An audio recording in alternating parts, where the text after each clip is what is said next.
Osiel Brito tem 20 anos de idade. O rapaz estava no bairro São Caetano, na casa dele. Segundo informações, um carro de cor branca, com 3 pessoas dentro do veículo, parou em frente à residência de Osiel.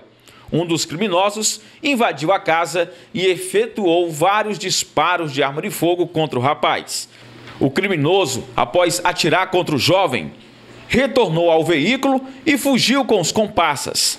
A equipe do SAMU foi acionada, socorreu o rapaz ferido com 3 tiros e o encaminhou para o Hospital Municipal Balsas Urgente. No hospital, Osiel passou por um procedimento cirúrgico. O estado de saúde dele é considerado como gravíssimo e ele foi transferido para um leito de UTI do hospital regional. A motivação da tentativa de homicídio será investigada pela Polícia Civil.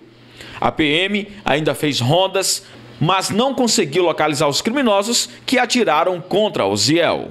Isso, ontem, aí lá na Rua 20, no bairro São Caetano, a gente recebeu a informação de que havia uma pessoa que tinha sido baleada. A Polícia Militar se deslocou primeiro até o local lá, como estava com vida, o SAMU prestou o primeiro socorro e encaminhou para o hospital.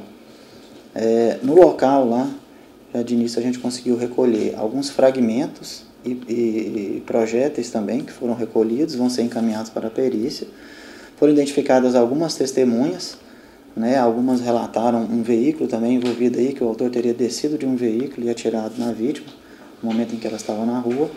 E essas pessoas serão ouvidas, o investigador já está na rua diligenciando para ver se localiza imagens de câmeras de segurança, para a gente tentar identificar o mais rápido possível, tanto o veículo que foi utilizado na ação, como o autor dos disparos, para estar recolhendo ao cárcere, recolhendo elementos para pedir prisão dele, recolher esse indivíduo ao cárcere, todas as pessoas, e estar elucidando esse fato, saber qual o motivo do crime, qual a motivação desse crime grave aí, e a gente espera também que a vítima se recupere e que a gente possa estar ouvindo o que ela tem a dizer, se ela tinha alguma desavença com alguma pessoa, colher todas as informações possíveis para estar elucidando esse fato aí o mais rápido. Ele tinha uma passagem pela polícia aqui, mas por um crime de dirigir embriagado, nada grave, uma infração assim que levasse ele até uma rixa com outra pessoa e que levasse a esse fato aí, a culminar com alguém tentando ceifar a vida dele, Mas isso vai ser elucidado dentro da investigação,